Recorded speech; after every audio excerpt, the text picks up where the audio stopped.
ഇന്ന് നമുക്ക് ചക്കക്കുരു മുരിങ്ങക്കായും കൂടെ ഒരു തോരൻ വയ്ക്കാം.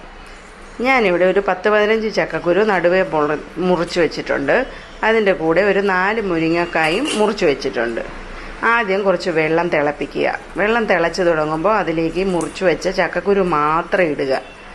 ചക്കക്കുരു ഇട്ട് ഇപ്പം നമ്മൾ വെള്ളത്തിൽ ചക്കക്കുരു മാത്രം അടച്ചങ്ങ് വയ്ക്കുക. ചക്കക്കുരു വേകാനായിട്ട് ഒരു 10 മിനിറ്റോളമൊക്കെ മതി. 8-10 മിനിറ്റ് കൊണ്ട് ചക്കക്കുരു വേകും.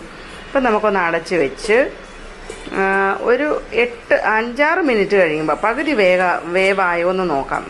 പകുതി വെന്തിട്ടുണ്ട്. ഇതിലോട്ട് നമുക്ക് മുരിങ്ങക്കായും കൂടെ ഇടാം. മുരിങ്ങക്കായുടെ കൂടെ ഞാൻ സബോളയും കൂടെ അരിഞ്ഞിട്ടുണ്ട്. നമുക്ക് പടവലങ്ങയും കൂടെ ഉണ്ടെങ്കിൽ നല്ല ടേസ്റ്റാണ്. എൻ്റെ ഈ പടവലങ്ങ ഇല്ലായിരുന്നു. അപ്പോൾ ഞാൻ ചക്കക്കുരുവും ഈ മുരിങ്ങക്കായും സവാളയും കൂടെ ഒരുമിച്ചിട്ട്, ഇനി വേറെ വെള്ളമൊന്നും ഒഴിക്കേണ്ട കേട്ടോ. ഒരു 5 മിനിറ്റ് മതി മുരിങ്ങക്കായൊക്കെ വേകാൻ. അത് വെന്ത് വരുമ്പോഴത്തേക്കിന് നമുക്ക് അരപ്പ് തയ്യാറാക്കാം. അരയ്ക്കാനായിട്ട് ഒരു അരമുറി തേങ്ങയുടെ ഒരു ശക്കലം മിച്ചം വെച്ച് ബാക്കി മുഴുവൻ എടുത്തിട്ടുണ്ട്.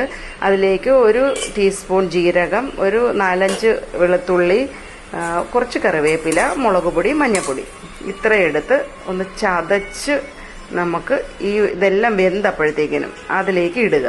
ആവശ്യത്തിന് ഉപ്പും ചേർക്കുക. എന്നിട്ട് നമുക്കൊന്ന് മിക്സ് ചെയ്യാം. മിക്സ് ചെയ്യുമ്പോൾ ഒരുപാട് ശക്തിയിലിട്ട് ഉടച്ച് കളയരുത്. ഒരു മയത്തിൽ നമുക്ക് അതിനെ ഒന്ന് എല്ലാ അരപ്പും ഈ മുരിങ്ങക്കായും ചക്കക്കുരെല്ലാം കൂടെ ഒന്ന് മിക്സാക്കി എടുക്കാം. കണ്ടോ, ഇപ്പോൾ അതെല്ലാം അരപ്പുമായിട്ട് യോജിച്ചു. ഇനി നമുക്ക് കടുക് വറക്കാം.